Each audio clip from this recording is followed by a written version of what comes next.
ಇವಾಗ ನನಗೂ ಸ್ಟಾರ್ಟಿಂಗ್ ಅಲ್ಲಿ ಯಾವುದು ಇದು ಆಪ್ಷನ್ಸ್ ಇರ್ಲಿಲ್ಲ. ಹಂಗಾಗಿ ನಾನು ಭಿಕ್ಷಾಟನೆ ಮಾಡಿದೆ. ಈಗ ನನ್ನ ನಂತರದವ್ರಿಗೆ ಇನ್ನೂ ಅವಕಾಶಗಳು ತುಂಬಾ ಫೀಲ್ಡ್ ಅಲ್ಲಿ ಇದ್ದಾರೆ. ಒಂದು ನೃತ್ಯದಲ್ಲಾಗಲಿ, ಸಂಗೀತ ಆಗಿರ್ಬೋದು. ಎಷ್ಟು ಜನ ಮೇಕಪ್ ಆರ್ಟಿಸ್ಟ್ಗಳಿದ್ದಾರೆ, ಎಷ್ಟು ಜನ ಮೆಹಂದಿ ಆರ್ಟಿಸ್ಟ್ಗಳಿದ್ದಾರೆ, ಎಷ್ಟು ಜನ ಸ್ಕಿಲ್ಫುಲ್ ಇದ್ದಾರೆ. ಆಲ್ಮೋಸ್ಟ್ BCom, BSc ಇಂಜಿನಿಯರಿಂಗ್ ಎಲ್ಲ ಕಂಪ್ಲೀಟ್ ಮಾಡಿದವರೆಲ್ಲ ಇದ್ದಾರೆ. ಮೆಡಿಕಲ್ ಎಲ್ಲ ಕಂಪ್ಲೀಟ್ ಮಾಡಿ ಏನಕ್ಕೆ ಅಂದ್ರೆ ಅವಕಾಶ ಸಿಕ್ಕಲ್ಲ ಮ್ಯಾಮ್. ಅವಕಾಶ ವಂಚಿತರು ನಾವು. ಹೌದು. ಅವಕಾಶ ಚಿಕ್ಕವನು ನಮ್ಗೆ ಕೊಟ್ರೆ ನಾವು ಮುಂದೆ ಬರಕ್ಕೆ ನಾನೇ ಒಬ್ಳೆ ಉದಾಹರಣೆ ಮ್ಯಾಮ್ ಇಡೀ ಸಮುದಾಯಕ್ಕೆ. Yes. ಈ ನಡುವೆ ನಿಮ್ದು ಯಾವಾಗ KS ಎಕ್ಸಾಮ್ಗೆ ಪ್ರಿಪೇರ್ ಹಾಕೊಂಡು ಪಾಸ್ ಮಾಡ್ಕೊಂಡಿದ್ದೀರಾ? ನಾನು ಆಕ್ಚುಲಿ ವಿಲೇಜ್ ಅಕೌಂಟಿಂಗ್ ಅಂತ ಪ್ರಿಪೇರ್ ಆಗೇ ಇರ್ಲಿಲ್ಲ. ನಾನು ಪ್ರಿಪೇರ್ ಆಗಿದ್ದೆ KSಗೆ ಅಂತ ಮ್ಯಾಮ್. ಆಕ್ಚುಲಿ ನಾನು ಸರ್ಕಾರಿ ಉದ್ಯೋಗ ಹಿಡಿಬೇಕಂದ್ರೆ KS ಆಗ್ಲೇಬೇಕಂತಾನೆ ನಾನು ಫಸ್ಟ್ ರೆಡಿ ಆಗಿದ್ದು. ನಾನು ವಿಲೇಜ್ ಅಕೌಂಟೆಂಟ್ ಆಗ್ಬೇಕಂತೇನು ಇರ್ಲಿಲ್ಲ ಮ್ಯಾಮ್. ನನಗೆ ಅದೊಂದು ಅನಿವಾರ್ಯವಿತ್ತು. ನಾನು ಜಾಬ್ ಮಾಡಬೇಕು, ನನ್ನ ಕಾಲಲ್ಲಿ ನಿಂತ್ಕೋಬೇಕು, ಎಕನಾಮಿಕಲ್ ಆಗಿ ಇಂಡಿಪೆಂಡೆಂಟ್ ಆಗಿರ್ಬೇಕು, ಸಮಾಜದಲ್ಲಿ ಒಂದು ನನಗೆ ಚೇಂಜಸ್ ಬೇಕಿತ್ತು. ನನ್ನ ಇವಳೊಬ್ಳು ಮಂಗಳಮುಖಿ, 9 ಚಕ್ಕ, ಜೋಗಪ್ಪ ಅಂತೆಲ್ಲ ಹೇಳ್ತಾರೆ, ಅದೆಲ್ಲ ಹೇಳ್ಬಾರಿತ್ತು ನನಗೆ. ಶ್ರಾವ್ಯ ಯಾರು, ಶ್ರಾವ್ಯ ಟ್ರಾನ್ಸ್ ಶ್ರಾವ್ಯ ಅಂತ ಒಂದು ಐಡೆಂಟಿಟಿ ಬೇಕಿತ್ತು ನನಗೆ. ಅದಕ್ಕೋಸ್ಕರ ನಾನು KS ಆಗ್ಬೇಕು ಅಂತ ನನ್ನ ಹಠ ಇತ್ತು ಮ್ಯಾಮ್. ಅದಕ್ಕೆ ನಾನು 3 ವರ್ಷದಿಂದ ಸತತ ಪರಿಶ್ರಮ ಹಾಕ್ತೆ, ಇದು ಮಾಡಿದೆ. ಕೋಚಿಂಗ್ ಸೆಂಟರ್ ಕೋಚಿಂಗ್ ಓದಿದೆ. ಅದರಿಂದ ಡೈಲಿ 100 hour ಓದ್ತಾ ಇದ್ದೆ.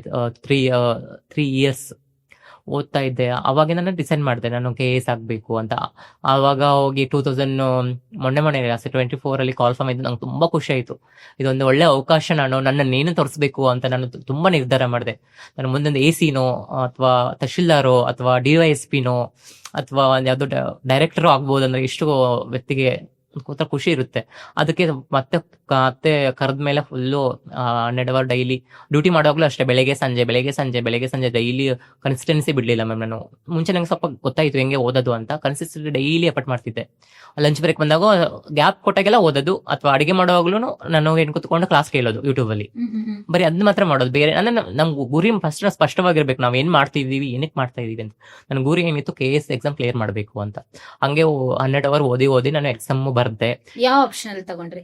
ಮ್ಯಾಮ್ ಅದೇ ಆಪ್ಷನ್ಸ್ ಅಂದ್ರೆ ಕರ್ನಾಟಕ ಸ್ಟೇಟ್ ಗೌರ್ಮೆಂಟ್ ಆಪ್ಷನ್ಸ್ ಇಲ್ಲ, ಫಿಕ್ಸ್ಡ್ ಸಬ್ಜೆಕ್ಟ್ ಇದ್ದಾರೆ. UPSC ಅಲ್ಲಿ ಆಪ್ಷನ್ ಕೊಟ್ಟಿದ್ದಾರೆ, ನಮ್ಮಲ್ಲಿ ಆಪ್ಷನ್ಸ್ ಇಲ್ಲ ಮ್ಯಾಮ್. ಆಪ್ಷನ್ಸ್ ಇಲ್ಲ. ಅದರಲ್ಲಿ ಫಸ್ಟ್ ಮಾಮೂಲಿ ಪ್ರಿಲಿಮ್ಸ್ಗೆ ನಾರ್ಮಲ್ ಆಗಿ ಸಬ್ಜೆಕ್ಟ್ಸ್ ಇರ್ತವೆ.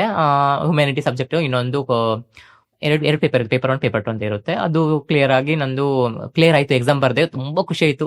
ರಿಜಿಸ್ಟರ್ ನಂಬರ್ ನೋಡಿದ್ಮೇಲೆ ನನಗಂತೂ ಏನ್ ಎಕ್ಸಾಮ್ ಕ್ಲಿಯರ್ ಮಾಡಿ ಎಕ್ಸಾಮ್ ಜಾಬ್ ಓದಷ್ಟು ಖುಷಿ ಆಯ್ತು ನಂಗೆ ಮ್ಯಾಮ್. ಪಾಸ್ ಆಯ್ತು? ಕ್ಲಿಯರ್ ಆಯ್ತು. ನಾನು ನಿಮ್ಮ ಅಜ್ಜಿ ಕೇಳ್ದೆ, ನಮ್ಮ ಅಜ್ಜಿ ತುಂಬಾ ಖುಷಿ ಪಟ್ರು. ನಿಂದ ದೊಡ್ಡ ಎಕ್ಸಾಮ್ ಕ್ಲಿಯರ್ ಆಗಿದೆ ಅಂತ. ಅವ್ರಿಗೆ ಗೊತ್ತಾಗಲ್ಲ KS ಅಂದ್ರೆ ಏನಂದ್ರೆ ಗೊತ್ತೇ ಇಲ್ಲ ಪಾಪ. ಅವ್ರು ಅನ್ಎಜುಕೇಟೆಡ್ ಅಲ್ಲ ಮ್ಯಾಮ್. ತುಂಬಾ ಖುಷಿ ಪಟ್ರು. ಆಮೇಲೆ ನಮ್ದು ಇವರೆಲ್ಲ ಬಿಡ್ಕೊಳ್ಳೋದು,